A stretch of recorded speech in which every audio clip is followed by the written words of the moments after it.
Alors, deuxième partie de ce cours, ce 9e cours, qui est sur le mariage.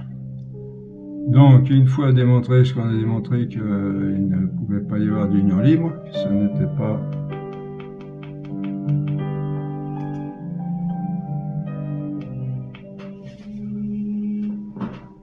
n'était pas du tout dans l'esprit du mariage, dans la définition, hein, si on peut dire. Alors, il nous faut maintenant régler un certain nombre de problèmes moraux. Donc, comme je disais, je rappelle, hein, entre parenthèses, ces cours donnent les idées, les lignes fondamentales de ces questions importantes, en référence avec tout ce qu'il y a de meilleur dans la philosophie rationnelle des plus grands génies qu'il a existé depuis que le monde est monde, et puis en référence aussi avec l'Église, quand il s'agit de parties théologiques et spirituelles. Mais après, on peut déduire chacun toutes sortes d'applications dans notre vie concrète et dans des cas concrets. Vous voyez, il n'y a pas de... Et puis ce qu'on donne là comme grande ligne, ce ne sont pas des choses imposées, comme si c'était... on a une grande répugnance aujourd'hui pour ce qu'ils appellent le dogmatisme. Ils n'ont pas compris ce que c'était, mais bon, c'est pas grave, on aura l'occasion d'en reparler. Je ne sais plus si on en a parlé déjà. Mais il ne s'agit pas d'imposer des idées venues de la planète Mars, qu'on imposerait parce qu'on penserait qu'il faudrait que ça soit comme ça. Vous voyez, on essaye de démontrer, vous avez remarqué, on essaye toujours la plupart du temps, de se baser sur la réalité pour dire, voilà, les choses sont comme ça c'est blanc, ça c'est noir, et si on dit que c'est ce qui est blanc et noir et ce qui est noir et blanc, ben ça va plus, on peut rien faire de propre, on peut rien faire de toute façon comme ça. Donc les lignes essentielles, générales, et puis après, chacun dans sa vie particulière en fait les déductions. Ce que je veux dire, c'est que nous-mêmes, on ne fait pas toutes les déductions dans la vie pratique. Vous voyez, on en fait certaines, mais chacun peut en faire soi-même dans sa vie pratique. Là, je vous rappelle que ces cours, c'est l'essentiel sur la vie humaine, tout ce qui fait le tissu, le fond du tissu de la vie humaine, dans la vie présente et en vue de la vie future. Donc, ceci démontrait qu'il ne peut pas y avoir d'union libre dans l'union entre un homme et une femme, qui doit être affermie, stabilisée par le mariage et par tout ce qui l'entoure, tout ce qui le compose. Nous allons parler de fautes morales graves, parce qu'aujourd'hui, on ne sait plus non plus où on en est dans ces domaines-là. Alors à ce sujet, nous signalons à nouveau que nous ne portons aucun jugement sur les personnes qui seraient ou auraient été dans une situation semblable. Vous-même, par exemple, vous êtes peut-être dans une situation comme ça, on ne juge pas les personnes. Moi, j'ai l'avantage d'avoir si on peut dire, d'avoir dévié de la religion et même de la morale dans ma jeunesse, donc j'ai été dans des situations pas possibles. Enfin, heureusement, le Seigneur m'a empêché de me protéger pour pas que je descende trop bas, parce que ça aurait pu être catastrophique. Donc, ce qui fait que je comprends très bien les gens qui sont dans des situations plus ou moins correctes, plus ou moins conformes à la saine morale. Je rappelle que la morale aussi, on l'a vu, qui donne des directives, qui donne des choses permises et des interdits, n'est pas pour nous permettre ou nous interdire pour nous embêter. On l'a vu, la science morale, c'est le mode d'emploi, le meilleur mode d'emploi pour arriver à ce que nous désirons tous, c'est-à-dire le bonheur. Même Dieu, quand il parle, quand il nous dit il nous ordonne ou il nous conseille de faire certaines choses, c'est pas pour nous embêter, pour imposer son autorité, c'est pour toujours pour notre bien. Vous voyez, Dieu nous a créés pour être heureux, et il ne cherche toujours qu'une chose, c'est qu'on soit heureux. Donc tout ce qu'il fait tout ce qu'il nous dit, qui peut nous rebuter des fois, c'est toujours pour notre bien et pour nous rendre heureux. Donc voilà, il faut prendre ça dans ce sens-là. Alors c'est vrai que des fois c'est un peu rebutant, parce que il faut faire des efforts, il faut faire certains sacrifices de choses qu'on aimerait bien conserver. Mais il faut savoir qu'au bout d'un moment, on en a l'expérience, de toute façon nous-mêmes, hein, on voit bien dans notre vie, dans la vie de ceux qu'on a connus et puis dans la vie des jeunes, que certaines attitudes conduisent à des catastrophes. Hein, Alors, nous avons parlé de fautes morales graves. À ce sujet, nous signalons à nouveau, oui, voilà, que nous ne portons pas de jugement sur les personnes, mais seulement sur les actes. Il faut réprimander les actes, enfin, montrer que les actes sont mauvais, mais les personnes qui ont commis ces actes ou qui sont dans ces situations, après, à elles de juger, chacun est libre de faire ce qu'il veut, mais enfin, nous recommandons fortement de retrouver la bonne foi pour leur intérêt et pour l'intérêt de tous. Alors, Dieu seul est juge du sanctuaire de la conscience de chacun, hein, pour ce qui concerne la rétribution, mais il faut savoir tout de même clairement qu'être dans de telles conditions constitue une faute grave en soi.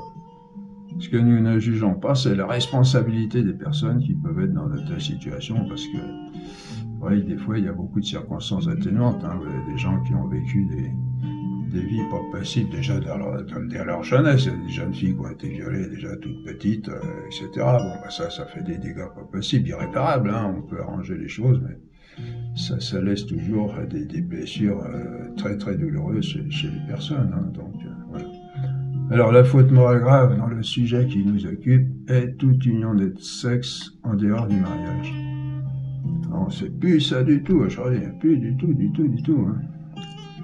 Toute union des sexes en dehors du mariage constitue une faute morale grave. Vous voyez, le monde aura beau se mettre d'accord pour dire que le blanc est noir, ça change rien au blanc. Hein, le blanc, il est blanc et c'est tout. C'est pas la majorité qui fait la vérité. Hein. Un grand principe aussi, ça. Donc, toute union des sexes en dehors du mariage constitue une faute morale grave. La motivation de cette règle est très mal connue. Beaucoup de personnes y voient une réglementation arbitraire et tyrannique qui voudrait nous priver d'expériences très agréables, et leur désir mal placé de liberté n'a qu'une envie, c'est de se révolter contre ce qu'elles prennent pour des mesures inacceptables. Vous avez ça aujourd'hui avec l'avortement, hein, soi-disant pour la libération de la femme. Hein. Enfin, la femme, elle est libérée, elle va plus être...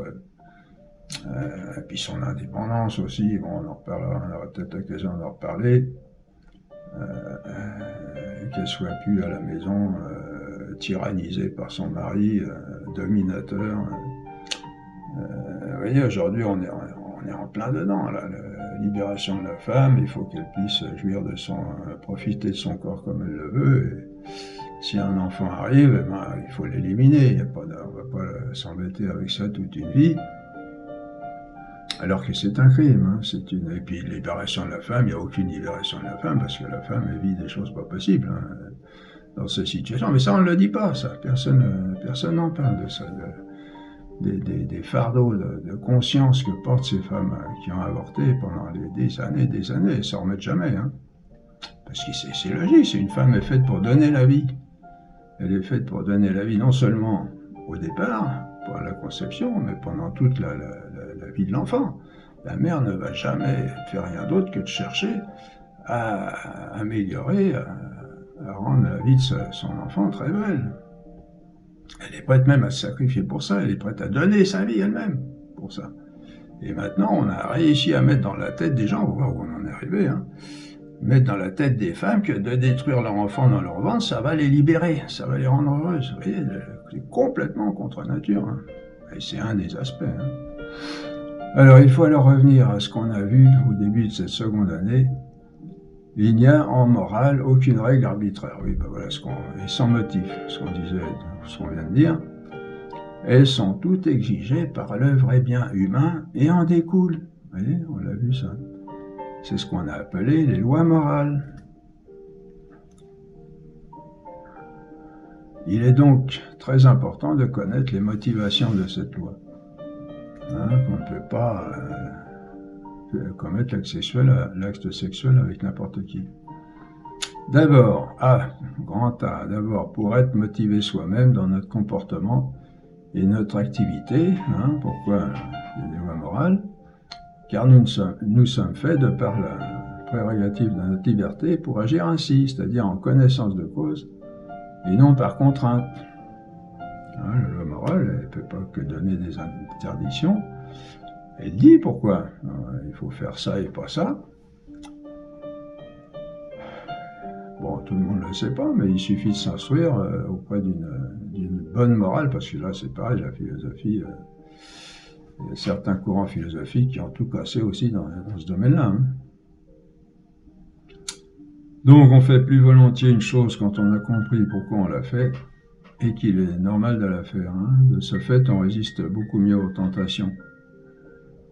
Et grand B, et aussi, il est important de connaître ses motivations, qu'il nous faut comprendre qu'avoir des rapports sexuels en dehors du mariage est une faute grave, pour l'enseigner et surtout l'expliquer à ceux qui ne les connaissent pas, de manière à les convaincre, puis en particulier aux enfants. Hein. On va parler de l'éducation dans le deuxième cours, dans le cours suivant.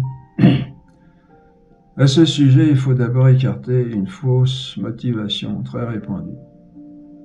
Elle consiste à croire qu'il y a dans l'union des sexes et le plaisir qui l'accompagne quelque chose de mauvais et de contraire à la volonté de Dieu. Ah, ben ça, c'est complètement faux. Vous voyez ? Car c'est Dieu lui-même qui a créé les deux sexes complémentaires, et ils sont faits pour s'unir en procurant du plaisir. Le plaisir des sexes, les sexes viennent de Dieu, et le plaisir qui vient dans l'union des sexes vient de Dieu aussi. Il n'y a donc rien de contraire à la volonté de Dieu, puisque c'est Dieu qui l'a voulu ainsi depuis la création.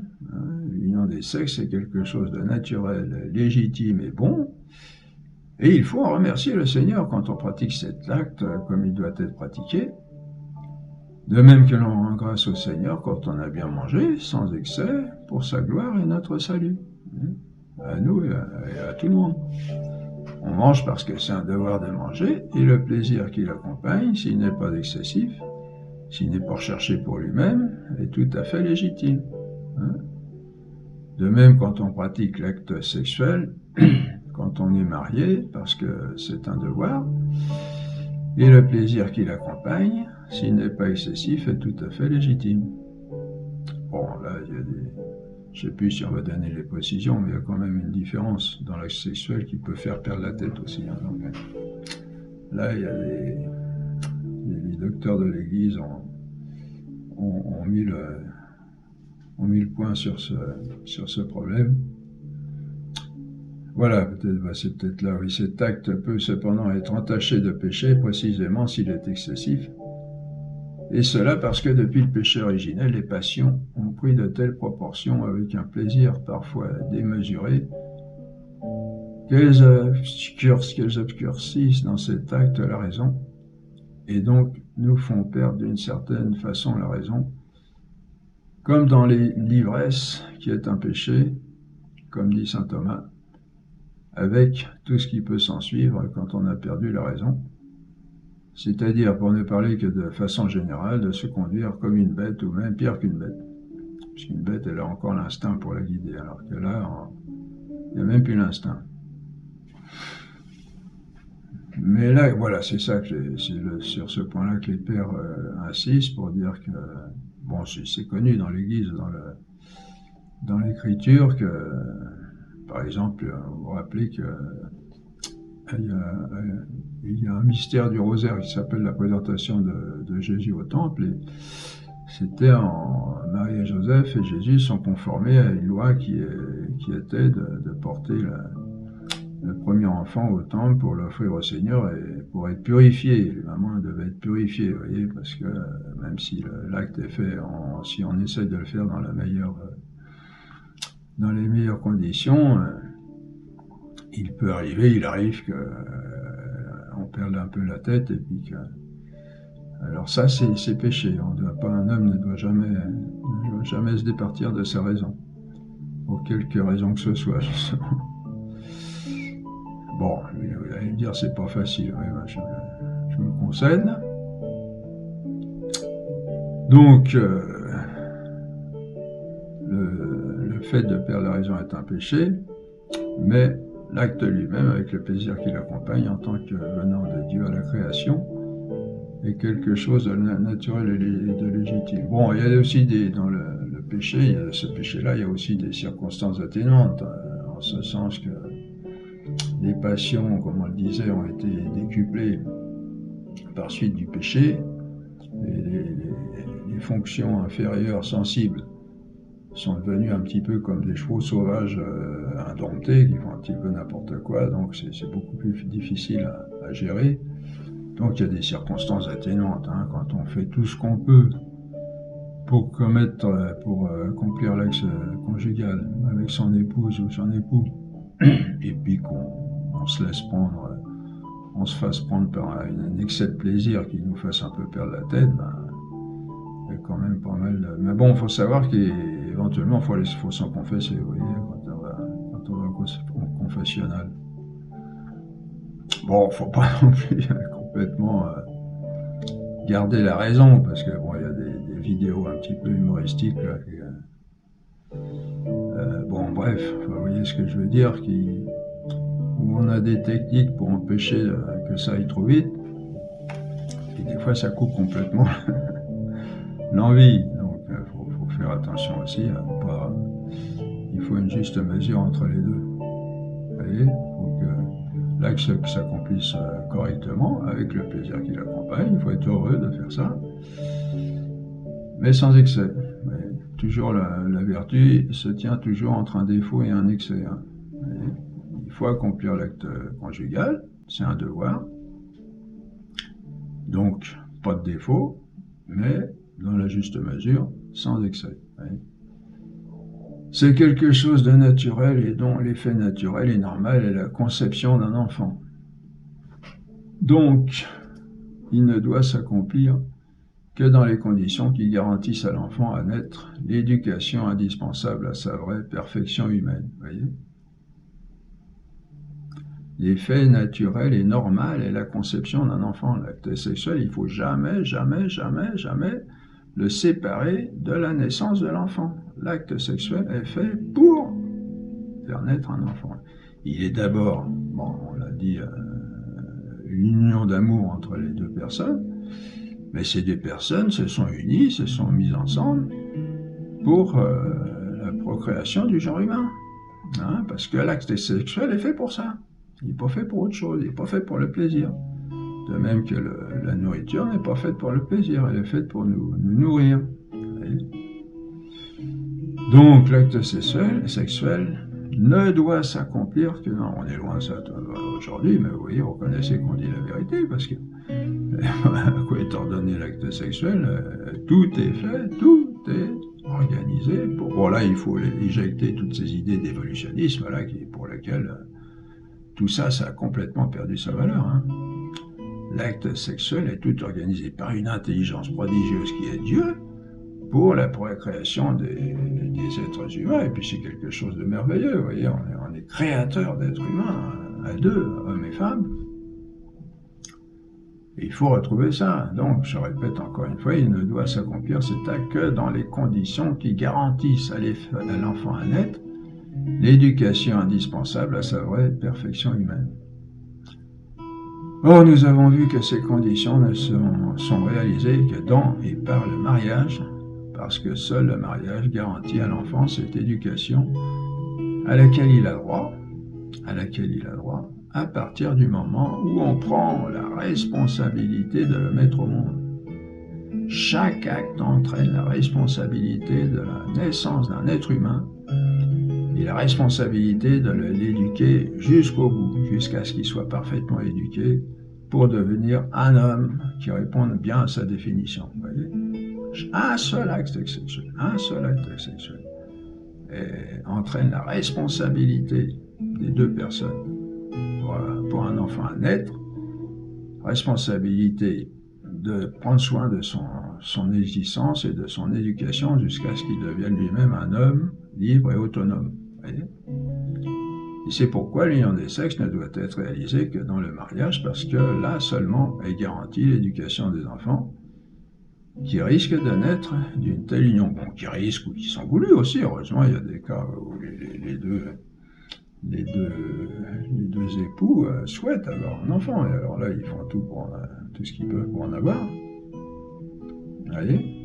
la garantie. Et cette garantie, alors oui, j'ai bien des idées aussi, moi, dans le, quand je disais, vous pourrez déduire vous-même l'autre, on va peut-être en parler d'ailleurs, mais cette garantie, vous voyez, l'idée générale, c'est on s'unit plus maintenant, on se marie plus, parce que de toute façon, ceux qui se marient, ça tient pas, ça casse. Bon. Ce qu'il faut dire, c'est que ça, c'est des mariages qui n'ont pas été réalisés comme il fallait, qui n'ont pas été compris comme il fallait. Ce qu'il faut dire, c'est que quand deux êtres se marient, ils se promettent fidélité l'un à l'autre. Ça veut dire que, très important ça veut dire, je ne sais pas si j'ai pensé à le mettre dans le cours, ça veut dire extrêmement important que la garantie de l'union ne repose pas sur l'autre, hein, et c'est comme ça que tout casse souvent, parce qu'on attend que l'autre nous aime, et puis l'autre, il va exactement dans le sens inverse de ce qu'on attend de lui. La garantie de l'union ne dépend pas de l'autre, elle dépend de moi, qui ai pris la résolution de rester fidèle avec à la personne avec laquelle je me suis engagé. Vous voyez, ça change tout, parce qu'à ce moment-là, la responsabilité de l'union, elle retombe sur moi, et l'autre pareil. Vous voyez, et là, c'est beaucoup mieux, parce que la garantie, on veut une garantie de cette union,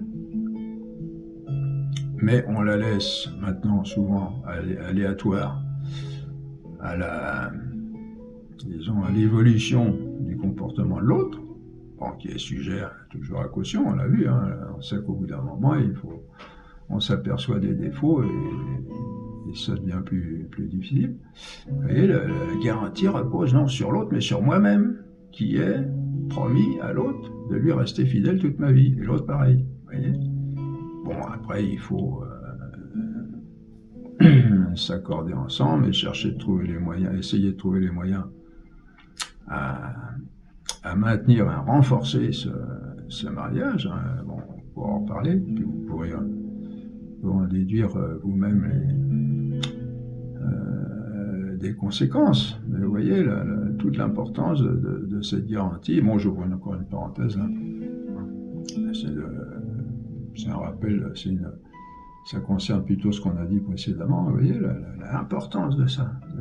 Quand le prêtre dit, le prêtre, voulez-vous épouser mademoiselle, quelque chose, oui, je le veux.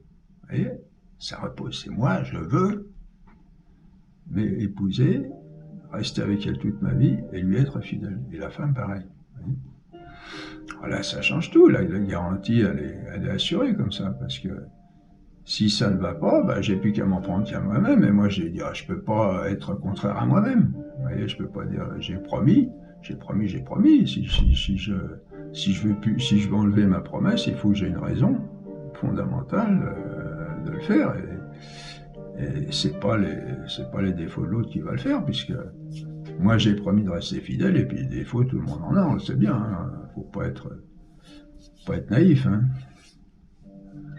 Alors beaucoup, à une certaine époque, se déclarent d'accord avec cette règle qu'il ne doit y avoir d'enfants que dans le mariage, mais se demandent en même temps pourquoi ils se priveraient de l'union des sexes en dehors du mariage, s'ils prennent des précautions, comme ils disent, pour éviter l'enfant. Bon, voilà, on a une autre époque, hein, mais bon, on en parle quand même. C'était encore à l'époque de Jean Dejas, mais maintenant ça n'existe plus, tellement on a libéré le libéralisme outré. Bon, on donne à cette objection quand même de réponse. Les précautions dont il parle ne sont pas infaillibles. Il peut se produire ce qu'ils appellent des accidents. Quelles que soient les précautions que l'on prend, il y a toujours risque de conception. Et on ne doit pas courir ce risque, car il implique des conséquences énormes, comme on l'a vu. Vous voyez, même cette idée d'accident, cette expression, ça n'a rien à voir avec la beauté, la grandeur, la magnificence de cette destinée humaine dans laquelle on est créateur d'êtres humains. Vous voyez. Et si un être humain arrive, certains appellent ça un accident. Si il y a un accident de voiture, boum, pour faire un constat, vous avez une assurance, non, bon, voilà. etc. Deuxièmement, toute intervention artificielle de l'homme pour déformer l'union naturelle des sexes en l'empêchant d'atteindre sa finalité naturelle est un acte contre nature, qui constitue par lui-même une faute morale grave. Et donc une pratique de ce genre ne peut absolument pas excuser l'union des sexes en dehors du mariage. Vous avez un exemple dans l'écriture, là je ne sais plus les références, mais où quelqu'un commet l'acte sexuel avec une femme, et au moment de l'éjaculation, pour dire les choses avec les mots, il se retire, et ça va par terre. Eh ben, il est gravement puni par Dieu de cette chose-là. Ce qu'on vient de dire explique une statistique qui peut surprendre si on reste attaché aux apparences, sans chercher à comprendre ce qu'il en est vraiment. La statistique rapporte que dans les régions plus chrétiennes, il y a un plus grand nombre de filles mères. Bon, je dis là, c'est encore quelques dizaines d'années.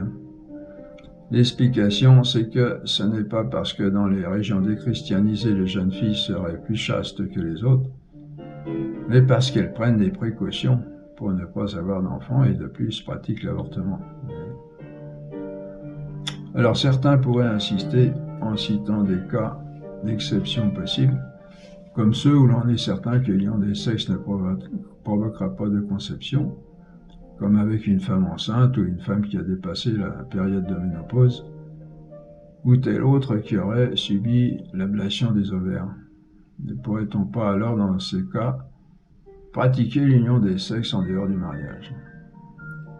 Une philosophie nominaliste qui ne reconnaît que les cas particuliers et ni la nature des choses s'accommoderait très bien de tels arrangements. Mais il faut affirmer contre cette fausse philosophie que des empêchements accidentels n'enlèvent rien à la nature des choses. Or, on vient de voir que, d'après la nature de la sexualité humaine, l'union des sexes ne doit avoir lieu que dans le mariage, et ceci demeure vrai, même lorsque, par suite d'empêchements accidentels, la conception est rendue impossible. On rappelle en plus ce qu'on a vu la dernière fois, que la nature de la sexualité humaine comporte le choix libre, par un amour de prédilection d'une personne déterminée pour la vie commune. Et l'union des sexes, il faut pas jamais séparer l'amour du mariage. Et l'union des sexes, d'après la nature de la sexualité humaine, ne doit avoir lieu que là où il y a ce choix libre d'une personne déterminée pour la vie commune. Il faut dire que les deux, oui, je pensais aussi, là, une autre déduction qu'on peut faire de ces cours, là. Vous vous rendez compte que quand on admet aujourd'hui l'échec à l'avance, dès le départ, ça veut dire que pour la fille, par exemple, qui a l'homme qu'elle aime devant lui, elle l'aime, sinon elle ne le mettrait pas avec lui. Elle l'aime et elle doit se dire, il peut me quitter, un jour il peut ficher le camp avec une autre. Mais comment il peut vivre quelque chose de sérieux avec des conceptions pareilles? C'est la loterie. Aujourd'hui il est là, tant mieux, demain je ne sais pas s'il sera encore là, il sera peut-être parti avec une autre. Vous vous rendez compte, dans le cœur d'une femme qui est je parle surtout des femmes, parce que je parle des femmes parce que c'est surtout chez elles qu'il y a beaucoup plus grande sentimentalité, un grand désir d'amour. L'homme, à la limite, il peut tomber très amoureux, mais il aurait plus de facilité à l'infidélité. C'est archi connu, ça. Mais alors, vous voyez, alors quand il y a la garantie, j'ai promis, il a promis, on s'est mis d'accord et on tient bon, quoi qu'il arrive. Alors là, ça change tout, parce que premièrement, on est sûr de l'amour de l'autre, quoi qu'il arrive, parce que cet amour ne repose pas sur l'autre, mais sur soi-même, parce qu'on a promis. Puis deuxièmement, on peut construire quelque chose. Sinon, qu'est-ce que vous voulez construire? Vous êtes toujours sur les marchepieds du train, prêt à sauter en marche. Ça n'a aucun sens. On appelle ça la libération. Libération de la femme, libération des sexes, libération. Alors que c'est un emprisonnement pas possible. On détruit tout avec ça. Alors voilà ce qu'il faut répondre à ceux qui sont favorables à l'union des sexes en dehors du lien du mariage. ça n'a aucun sens non plus, parce que quand on aime véritablement, déjà par affection, par attirance, mais aussi parce qu'on a promis, on ne va pas penser à aller commettre l'acte sexuel avec d'autres personnes. Pourquoi faire? Vraiment, avoir un peu de plaisir différent. Alors, bon, je parle pour tout le monde, y compris pour moi-même. On est tous comme ça, hein. On est tous dans le même panier. Ce que nous venons de dire cependant pour dénoncer le caractère fautif des procédés anticonceptionnels artificiels soulève le problème entre les époux eux-mêmes, du désir pour eux d'avoir des raisons valables de ne pas avoir d'enfants pendant un certain temps, ou même de ne plus en avoir, et qui, étant mariés, ont droit à l'union des sexes. Bon. Ces raisons peuvent être soit parce qu'une nouvelle grossesse mettrait en danger la santé et la vie de la mère, soit parce que l'exiguïté du logement ne donnerait pas à l'enfant ce qu'on appelle son espace vital, ou pour d'autres raisons encore. Bon, je signale encore entre parenthèses qu'il y a un procédé de Satan, hein, du prince du mensonge, hein, qui consiste à prendre certaines exceptions et en faire des règles générales. Vous voyez, l'avortement, par exemple. Bon, c'est un cas entre mille. Hein. On a pris les exemples de femmes qui allaient se faire avorter à l'étranger, qui se faisaient ça elles-mêmes, qui étaient en danger, il y a eu des accidents, etc. Hein, on prend quelques cas à part, c'est pas la généralité du tout. Hein. Non, puis de toute façon, se faire avorter dans n'importe quelle condition que ce soit, c'est toujours un crime abominable. Mais il y a un procédé du prince des ténèbres qui nous inspire, qui consiste à prendre des exemples, quelques exemples particuliers pour en faire des généralités. Hein. Un exemple particulier ne suffit pas à faire des lois générales, et c'est ce qu'on fait aujourd'hui. Hein. Attention, c'est vrai qu'il y a des problèmes, ou alors à propos de l'avortement toujours, des religieuses qui se font avorter, ou des personnes qui se font violer. Bon, c'est sûr que c'est horrible. Bon, c'est un cas particulier, on va peut-être pas s'étendre là-dessus, mais il y a un argument qui est tout à fait valable, c'est que l'enfant, lui, il n'y est pour rien. Hein. L'enfant qui arrive, il est innocent, donc on ne voit pas pourquoi on va le mettre à mort. S'il est né d'une union, alors c'est sûr que c'est terriblement douloureux pour la femme de mettre au monde un enfant après un viol, mais premièrement, l'enfant il est pour rien, et puis deuxièmement, c'est l'enfant de la mère quand même. Et puis de toute façon, c'est un être humain, et on n'a pas le droit de tuer un être humain pour quelque raison que ce soit. Alors, quelles sont les possibilités des époux en ce cas? Donc, dans les cas où ils ne veulent pas d'enfants. Ils ne peuvent certainement pas avoir recours à des procédés artificiels pour empêcher la finalité naturelle de cet acte qui est la génération, puisque de telles interventions artificielles constituent toujours une faute morale grave, comme on l'a vu. La seule solution possible semble être de s'abstenir de l'union des sexes qui pourrait provoquer une conception.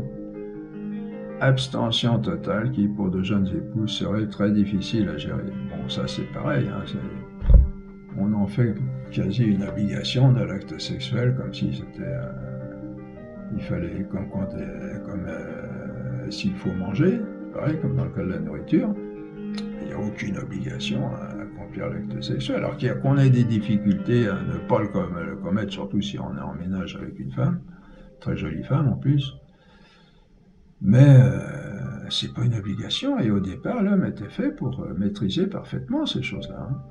Maintenant, c'est difficilement maîtrisable parce que, comme on le disait, les passions, les passions, les tendances sensibles sont devenues un peu folles. Hein. On a perdu le contrôle, à part celui du péché originel, mais normalement, on est fait pour que ça se comprend. On doit être maître de soi-même, on doit être maître de son véhicule, comme on dit dans le code de la route. Heureusement, les nouvelles connaissances que l'on a maintenant sur le rythme des périodes stériles et des périodes fécondes de la femme, d'après le cycle menstruel, nous apprennent qu'il suffit d'abstention périodique pendant le temps où la femme est féconde. Les époux peuvent ainsi s'unir dans la période où elle est stérile, et de cette manière, la loi morale est satisfaite. Bon, là je mets un bémol quand même sur ce genre de gens, mais bon, je continue. La loi morale est satisfaite parce qu'il n'y a pas d'intervention artificielle anticonceptionnelle. Alors de ce côté-là, c'est bon. C'est par la nature des choses qu'il n'y a pas conception. On respecte la nature qui vient de Dieu, d'accord. Rien n'empêche l'homme de se servir avec sa raison de ce que la nature lui offre, bien au contraire. Ce qui est fautif, c'est d'aller contre la nature, car c'est alors aller contre la volonté de Dieu, qui est l'auteur de la nature. Bon, moi j'ajoute quand même que on ne va pas contre la nature, mais on ne va pas complètement non plus dans son sens. Normalement, l'acte sexuel est fait pour la procréation et le plaisir qui l'accompagne est consécutif. Hein, alors, bon, c'est beaucoup moins grave que... Mais je pense qu'il y a une certaine responsabilité quand même dans ce cas où on cherche à s'unir seulement dans les périodes où la femme n'est pas féconde, parce que on trafique pas la nature, mais on va pas non plus bien dans son sens. Donc, moi, je crois que le mieux, c'est l'abstention totale, mais bon, ça, c'est très difficile, hein, il faut le gérer. Hein. Certains, bon, je précise aussi qu'après on va en reparler, il y a aussi le sacrement de pénitence qui nous permet de nous aider à nous purifier en cas de faiblesse. Hein. Certains objectent à partir de cas réels que cette solution qu'on vient de donner là ne donne pas la certitude d'éviter la grossesse, de s'unir en dehors des périodes de fécondité.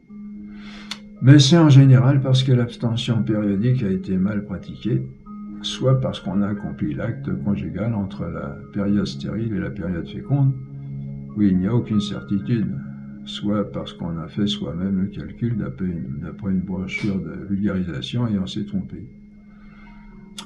On peut faire le calcul soi-même si le cycle menstruel de la femme est tout à fait régulier, mais pas s'il est irrégulier. En ce cas, il faut consulter un médecin gynécologue qui ait autant que possible des conceptions morales saines. Hein. Si l'abstention périodique est bien pratiquée, complétée au besoin par une observation de la température qui donne une plus grande précision, on a une grande probabilité d'éviter une conception. Les spécialistes reconnaissent qu'elle ne donne pas certitude entière, mais les procédés artificiels ne la donnent pas non plus. Le seul moyen d'avoir une certitude entière, c'est l'abstention totale. Sinon, il ne reste que l'abstention périodique, laquelle donne tout de même une grande probabilité. Bon, ça c'est aussi à apprendre déjà dès la jeunesse, dès l'éducation. On va en reparler sûrement. C'est sûr qu'un jeune qui a appris par exemple à se masturber très tôt et qui l'a fait pendant des années, après vous allez lui parler d'abstention totale et il va tomber des nues. Vous voyez, ce qu'il faut, c'est dès très très jeunes apprendre aux jeunes toute l'importance de l'acte conjugal et apprendre à se maîtriser eux-mêmes. Hein. C'est ce qu'on a vu un peu un peu beaucoup, au début de cette deuxième année sur la morale, ou précisément qui concerne les actes humains, en vue de notre bonheur. Là-dessus, on a des témoignages dans la Sainte Écriture, par exemple Saint Paul qui dit que si on se laisse dominer par nos actes, on est esclave de nos actes, on n'est pas maître, et l'homme est appelé à être maître de lui-même. Et quoi de plus honorable, de plus glorieux pour un homme que d'être maître de lui-même dans toutes les circonstances de sa vie. Alors que maintenant, un homme qui a une bonne sexualité, qui est bien musclé, etc., enfin, vous voyez ce que je veux dire, il est porté en gloire. Ben non, c'est un homme qui est soumis à ses passions et qui est très faible, en fait. Alors, on peut dire encore quelques mots au sujet de ce qu'on appelle la pilule. Il faut dire d'abord qu'il n'y a pas une pilule, mais des dizaines et peut-être des centaines de pilules. Parler de bon, ça a peut-être changé depuis aussi. Hein. Mais alors parler de la pilule n'a donc aucun sens. On peut cependant classer ces pilules du point de vue moral en 3 catégories. Premièrement, les pilules abortives qui tuent l'enfant. Leur effet est l'avortement que l'on a condamné. Malheureusement, des femmes ignorantes, parfois à partir d'une émission ou d'un article, vont demander la pilule à un médecin ou à un pharmacien sans scrupule, et celui-ci, pour avoir plus de certitude, donne la pilule abortive, et ces femmes font un avortement sans le savoir. Bon, voilà, elles sont... La responsabilité est diminuée.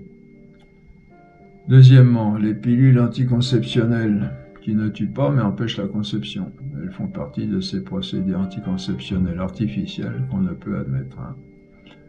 Comme on l'a vu. Et troisièmement, les pilules inhibitrices d'ovulation. Vous savez, l'ovaire, c'est la glande génicale femelle qui produit l'ovule et les hormones sexuelles. Et c'est l'ovule qui est pénétré par les spermatozoïdes. Le spermatozoïde quand il y a l'union conjugale. Précision. Le problème a été posé au pape Paul VI, qui a donné la solution dans l'encyclique Humanae Vitae. Il a répondu ceci. S'il y a dans la santé de la femme des inclinations médicales pour l'employer, on le peut.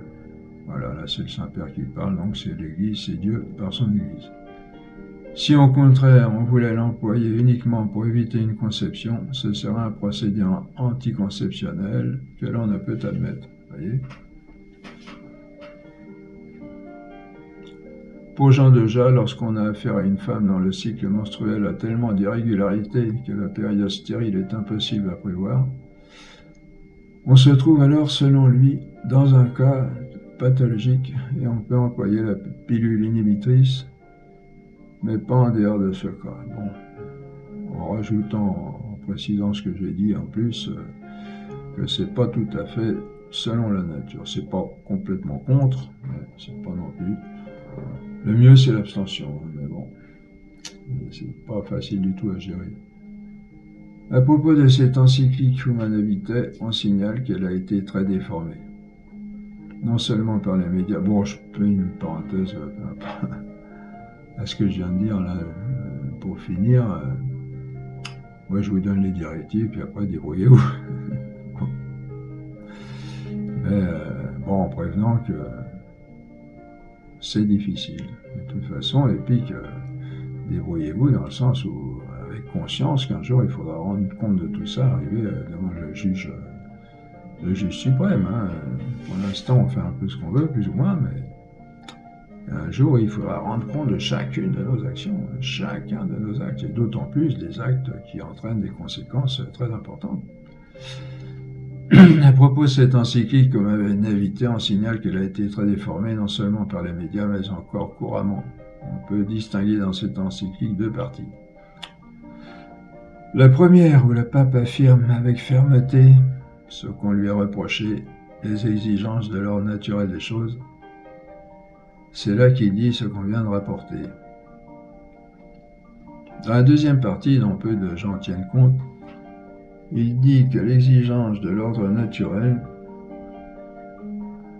des choses est difficile et demande beaucoup d'efforts et de maîtrise de soi, et donc que l'on a été formé à cela très tôt par l'éducation, vous voyez.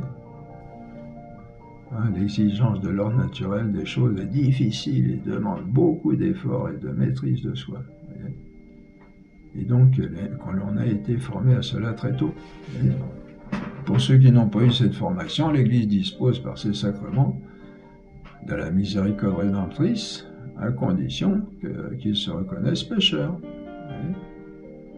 Mais ceci, malheureusement, n'a pas été pris en considération ni par les rigoristes qui ne veulent pas entendre parler de cette miséricorde, ni par les laxistes qui refusent de reconnaître le péché. Il est absolument indispensable de se reconnaître pécheur pour bénéficier de la miséricorde rédemptrice du Seigneur. Vous voyez, ils n'en parlent pas. Pourquoi? Parce qu'ils sont tous dans le même plat, dans le même panier.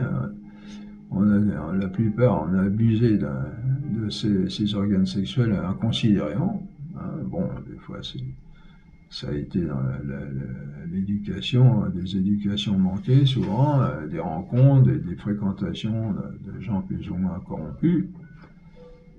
Alors, mais le fait est que la vérité est là. Hein.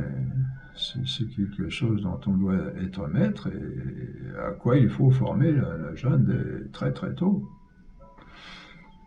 Encore une question à propos des procédés anticonceptionnels. Que faire si un époux veut employer des procédés anticonceptionnels indépendamment de l'autre? L'autre doit-il refuser l'union des sexes? Alors, réponse.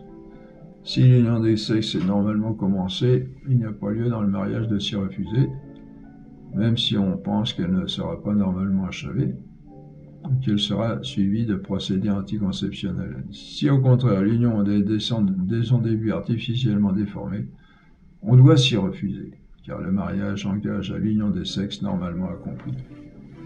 Donc quand on est là, le mariage en a pris un sérieux coup, il serait temps de remettre les cartes sur la table et de se mettre bien d'accord. Toutefois, les moralistes disent qu'on pourrait l'accepter à titre de moindre mal, si en s'y refusant, on mettrait l'autre en péril d'adultère. Voilà pour ce qui est des procédés anticonceptionnels, procédés contre nature. Il y a encore d'autres pratiques contre nature dans l'union des sexes. Un vice très rare, paraît-il, est l'union avec un animal. Je ne sais pas si c'est si rare que ça. Évidemment, c'est quelque chose d'abominable, une monstruosité à condamner avec la plus grande énergie. Bon, on n'en est peut-être pas loin, vous savez, la philosophe, je ne sais plus comment on dit.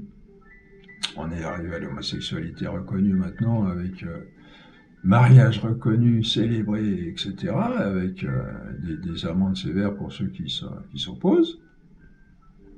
Et quand le mariage avec un cheval, ou avec un singe, ou avec voilà, on est mal parti. Hein. Plus répandu qu'un vice contre nature, une abomination aussi est l'union avec une personne du même sexe. On dit que souvent ces personnes sont des malades et que leur responsabilité peut être très diminuée.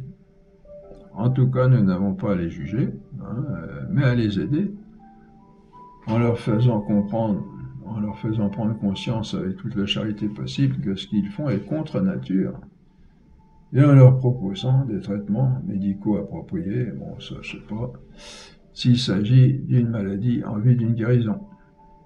Il devient de plus en plus difficile de trouver des praticiens qui ont une morale et une psychologie saine, mais il ne faut pas désespérer. Il faut leur dire qu'ils ont le droit de s'aimer, autant qu'ils le veulent, au contraire. Ils peuvent s'aimer, mais pas pratiquer l'union sexuelle. De toute façon, on ne voit pas comment appeler ça une union sexuelle, puisqu'il ne peut y avoir union des sexes dans un cas comme dans l'autre. Hein. C'est pas dur, hein. C'est pas la psychologie, c'est pas l'idéologie, c'est pas l'imagination, c'est du réel. Il n'y a que l'homme et la femme qui peuvent accomplir un acte sexuel normal. Deux hommes, ils ne peuvent pas, parce que c'est pas fait pour ça, et deux femmes non plus. J'allais dire encore moins, bon, c'est pareil. Hein, vous voyez, pour revenir aux fondamentaux, c'est-à-dire que l'acte sexuel est fait pour l'amour entre les deux, et aussi pour la procréation d'êtres humains et de la prolongation de cet amour des deux époux qui s'aiment de façon sublime, et amour qui va se prolonger dans un troisième être qui va être à la ressemblance des deux. Vous voyez, c'est ça le fondement. Et c'est quelque chose de merveilleux. L'homme et la femme s'unissent pour former une troisième chose, un tertium quid, si on peut dire, qui va être le couple. Parce que Jésus dit bien, l'Écriture dit bien, ils seront une seule chair, pas seulement une union gentille, d'amitié, etc. Mais ils seront une seule chair, ça va loin, très très loin. Et cette union est productrice d'un être humain, créatrice d'un être humain. Alors avec l'homosexualité, ça n'a plus aucun sens. Qu'ils s'aiment, que les gens s'aiment, d'accord, Mais sexuellement, non, parce qu'ils ne sont pas faits pour ça. De toute façon, ça ne fera jamais un amour. Vous savez, ces gens-là, ils sont malheureux au fond d'eux-mêmes. Hein. Il ne faut pas dire que ça va les... ils vont se réaliser, ils vont trouver comment dire, ils vont trouver le sens de leur vie. Ça, c'est faux, hein, parce que de toute façon, tout ce qui est nature, contre nature, entraîne forcément des gros problèmes psychologiques. Hein. Puis on sait qu'il y a beaucoup de suicides chez les homosexuels, hein, d'après ce qu'on dit. Et donc, c'est contre nature.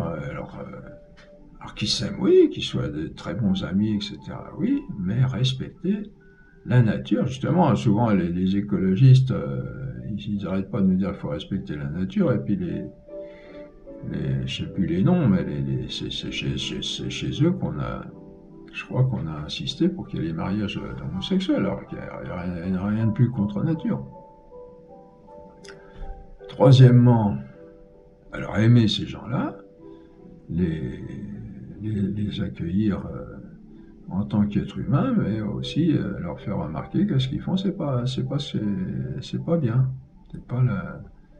c'est pas naturel, c'est contre nature et c'est destructif, bon déjà d'eux-mêmes, mais aussi de la société, parce que du fait qu'ils sont dans la société, tout le monde en prend les éclaboussures. Hein.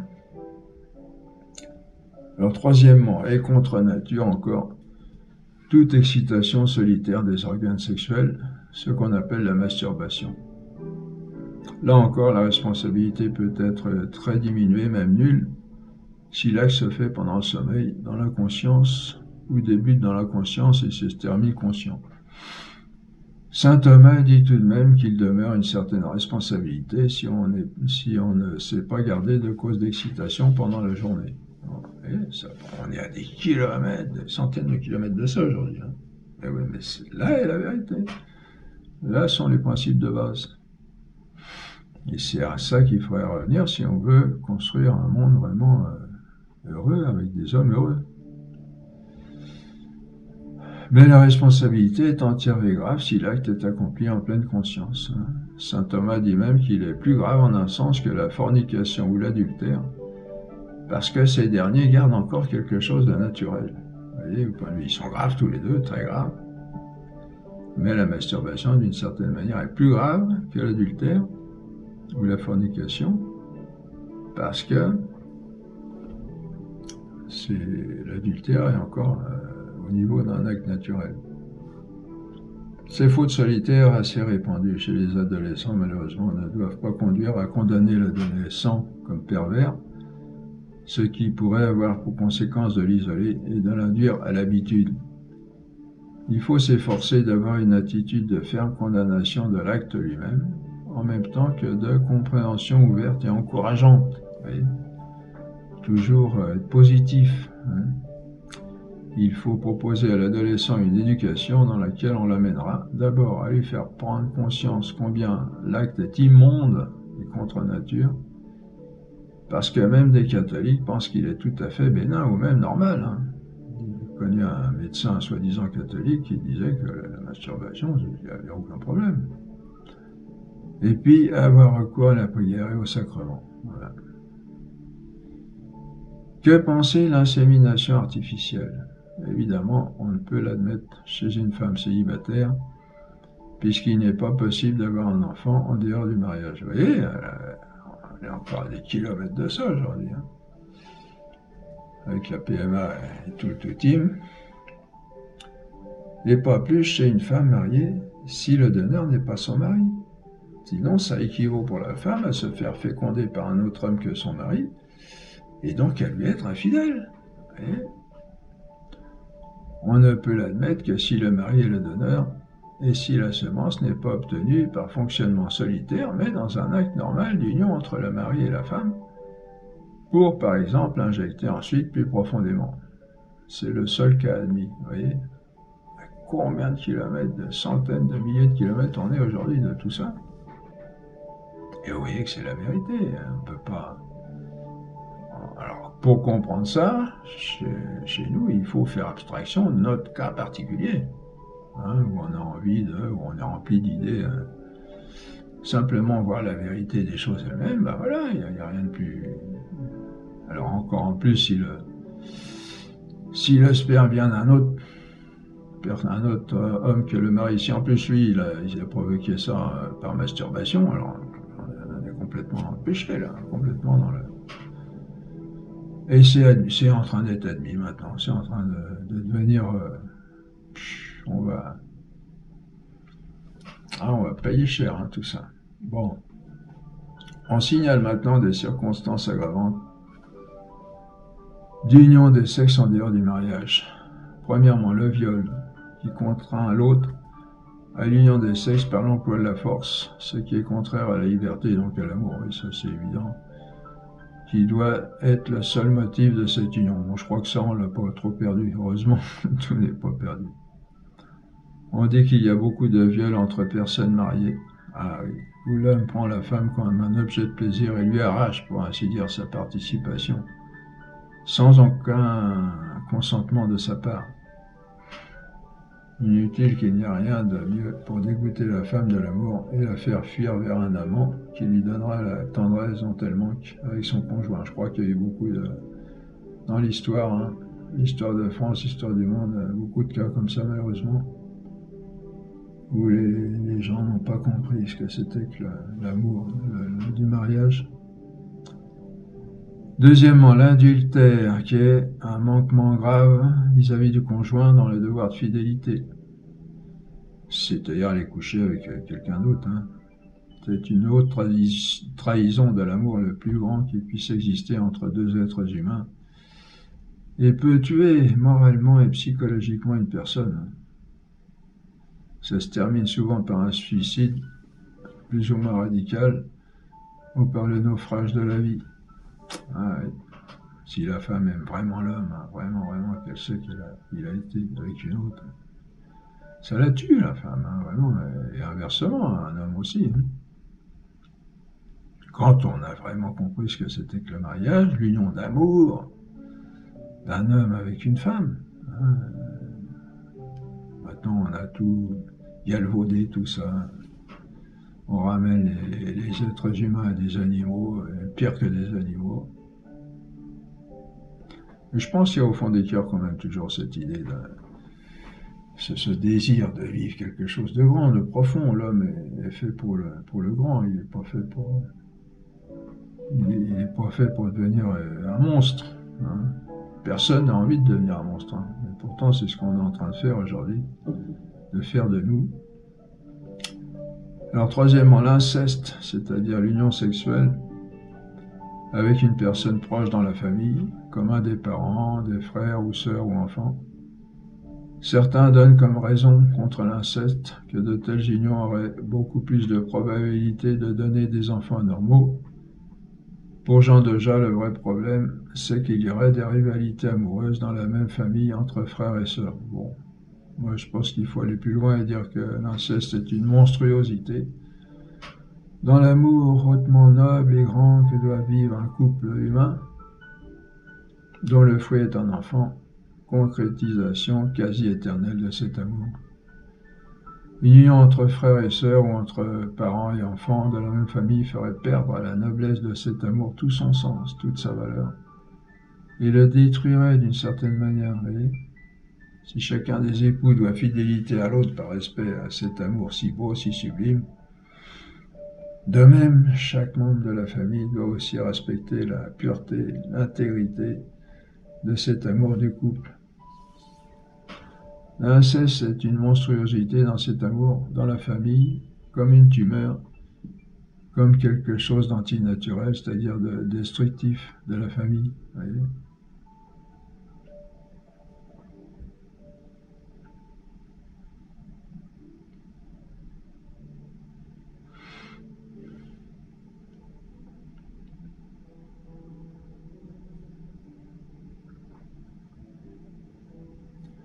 Pour terminer avec les problèmes moraux au sujet du mariage, il faut encore parler de ce qui prépare et excite à l'union conjugale, c'est-à-dire des gestes et attitudes d'ordre amoureux, comme les étreintes, les baisers, un certain genre de plaisanterie, en bref, de tout ce qu'on appelle aujourd'hui ce qu'on appelait le flirt. Je ne sais pas si on l'appelle comme ça encore. Entre époux, il est normal qu'il y ait des gestes et attitudes préparant, excitant à l'union des sexes, et pas en dehors du mariage, où cette union n'est absolument pas possible. Qu'en est-il des fiancés? Ils se destinent à une union sexuelle future, mais ne peuvent absolument pas en avoir avant le mariage, même s'ils sont sûrs de se marier plus tard. On peut donc admettre entre eux ceux qui préparent à une union future des sexes, par exemple, qu'ils s'embrassent autrement que comme frères et sœurs, mais il faut éviter à tout prix tout ce qui exciterait à une union sexuelle prochaine. Il vaut mieux être trop prudent que pas assez dans ce domaine, sinon on risquerait de se laisser aller à devancer le mariage. Ce qu'on vient de dire du flirt doit être distingué de la saine camaraderie entre jeunes gens et jeunes filles, qui est une chose parfaitement saine. Il est bon que les deux sexes puissent se fréquenter, et c'est un des excellents progrès de notre époque. Il n'y a pas que du mauvais d'avoir su généraliser ce fait de société. Malheureusement, ce relâchement n'a pas que du bon. On a été trop loin dans l'autre sens, dans celui des unions plus que libres. Mais la saine camaraderie entre garçons et filles est quelque chose d'excellent dans la mesure où elle reste saine. Fréquentation qui permet à chacun de s'enrichir des qualités propres à l'autre sexe. Il est même tout à fait normal qu'ils s'embrassent entre eux pour se saluer ou lors de jeux, comme à la galette des rois, à condition de distinguer le baiser de simple camaraderie du baiser amoureux. Cette fréquentation peut même éviter l'homosexualité dans une certaine mesure à des jeunes qui autrement seraient trop confinés dans l'atmosphère du même sexe, à un âge où leur sexualité s'affirme. Il faut tout de même rester prudent dans cette camaraderie entre garçons et filles.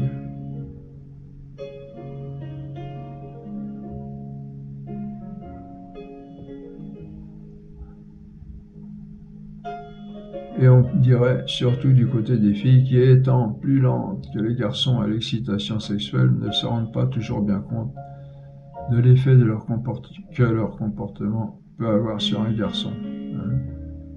Certaines filles ont un sens inné de la pudeur, d'autres non, sans forcément que leur innocence soit en cause, Dieu seul le sait. Les jeunes filles ne se rendent pas non plus toujours compte de l'état de leur cœur à l'égard d'un garçon, et Jean Deja donne un bon test à faire pour savoir s'il s'agit d'une simple affection de camaraderie ou si le cœur est déjà plus sérieusement affecté. Que la jeune fille s'imagine apprendre que ce garçon va se marier avec une de ses amies.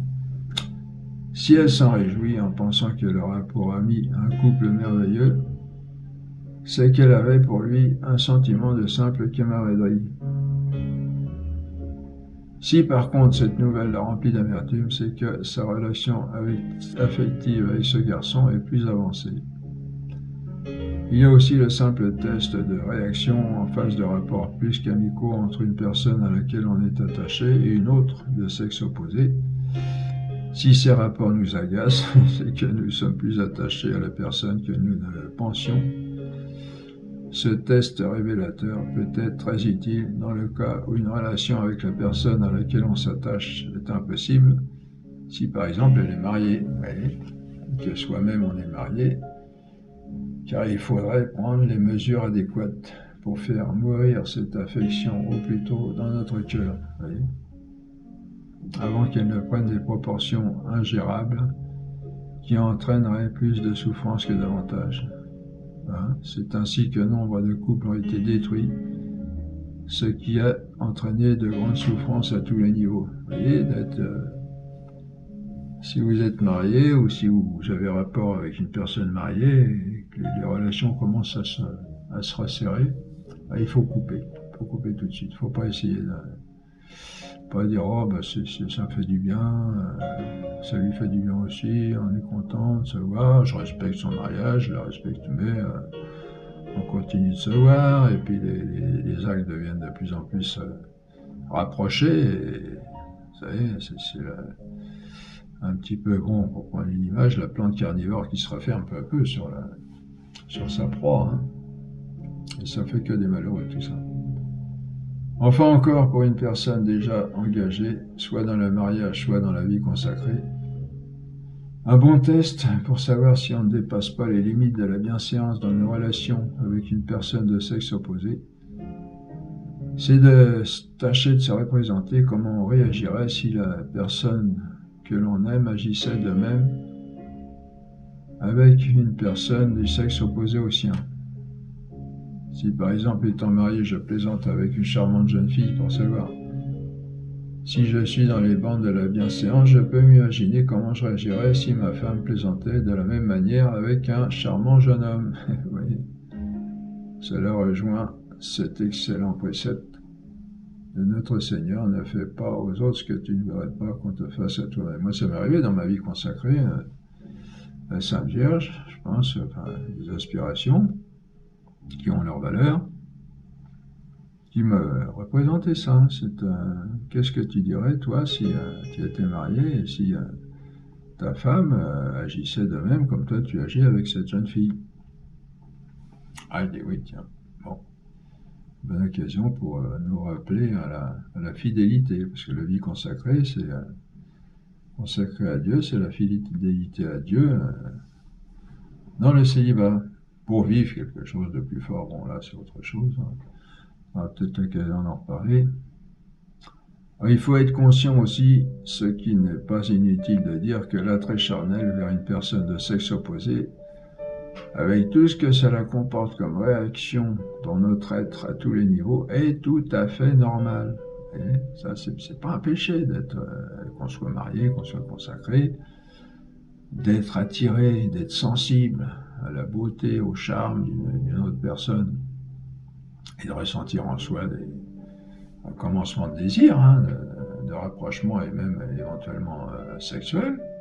C'est normal. Pour ça, faut pas le...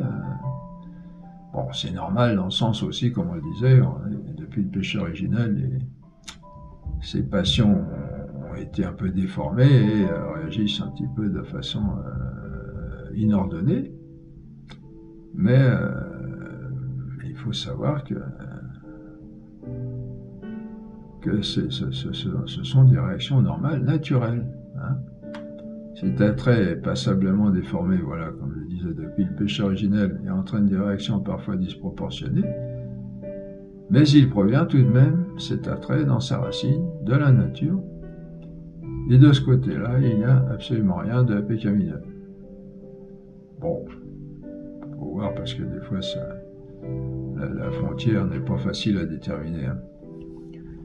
Il est utile de le savoir quand on avoue sa vie à une autre personne dans le mariage ou à Dieu dans la vie consacrée et qu'on éprouve dans notre corps ou même dans notre cœur des réactions de nature à nous troubler et nous faire croire que nous sommes déjà dans le péché et qu'il ne reste plus qu'à continuer jusqu'au bout dans le sens de l'attrait. Attention, hein. Il est normal d'être attiré ou même de tomber amoureux d'une autre femme quand on est homme marié ou consacré, ou d'un autre homme quand on est femme mariée ou consacrée. Seulement, il n'est pas normal de s'y laisser entraîner sans écouter la voix de la droite raison qui nous commande de rester fidèle à notre engagement. Vous voyez ? Oui, c'est là qu'il faut rappeler, j'ai promis, c'est moi, j'ai promis, ma fidélité, la solidité de mon mariage, de mon union ou de ma consécration repose sur moi qui ai promis de rester fidèle. Et donc je reprends, penser à prendre conscience, reprendre cette résolution, cette promesse, et dire je la tiens. Et ça renforce l'amour. Ça renforce l'amour avec l'autre. Hein, c'est pas, on croit qu'aller avec l'autre, on va se payer du plaisir, on va se libérer, on va vivre. Mais c'est faux. On détruit quelque chose de très important. Et en restant fidèle, on construit quelque chose de très important qui est l'union des deux et qui croît, qui grandit. au fur et à mesure des épreuves, si on reste fidèle, qui se renforce. Et l'amour devient de plus en plus fort, de plus en plus beau, de plus en plus profond. Puis après, quelle joie dans la vieillesse de regarder en arrière et de dire allez, on s'est bien battu et on est resté fidèle. Et quel amour à ce moment-là, hein. C'est autre chose que l'amour qui a aussi toute sa valeur, l'amour d'attrait au départ, parce qu'on est jeune, beau, etc. Mais quel amour dans la vieillesse quand on a vécu tout ça, on s'est battu pour garder, non seulement garder, protéger cet amour, mais le faire grandir, parce que les épreuves font grandir l'amour, comme on le disait. Dans ce genre de situation, il faut reprendre conscience avec énergie que le choix est déjà fait et prendre les mesures fermes qui s'imposent. Vous voyez, tuer, éteindre l'incendie à la base. Vous savez, ça c'est pareil, c'est un bon exemple. Hein. Un incendie, on le maîtrisera. Là, on en a des exemples en ce moment, là, avec la sécheresse, des incendies qui prennent dans les forêts, qu'on n'arrive pas à maîtriser, hein, qui détruisent tout. Hein. L'incendie est maîtrisé, d'autant plus maîtrisé qu'il est pris au départ. Ce point est très très important et très peu connu, semble-t-il, et mal connu. Il peut être mal vécu, être cause de beaucoup de souffrance. Oui, ça ne sert à rien de toute façon, en plus de l'union qui est détruite avec ça, tout ce qu'on avait construit, tout ça avait commencé à construire avec l'autre, et puis les enfants, s'il y a des enfants, alors là c'est catastrophique, parce que les enfants étant, comme on le disait, le fruit de l'union des deux, le fruit concret, l'enfant est déchiré. Si l'union des parents est déchirée, l'enfant est déchiré. Et puis aussi de ça, on peut déduire, si on va en parler, que le bonheur des enfants dépend de l'amour des parents.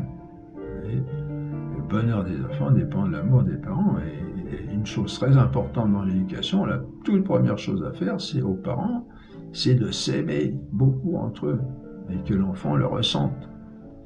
Et lui, ça va le renforcer dans son être à lui, parce que son être à lui, c'est la concrétisation de l'amour des parents, dans son être de chair et son être éternel, âme et corps et esprit. Hein, voilà.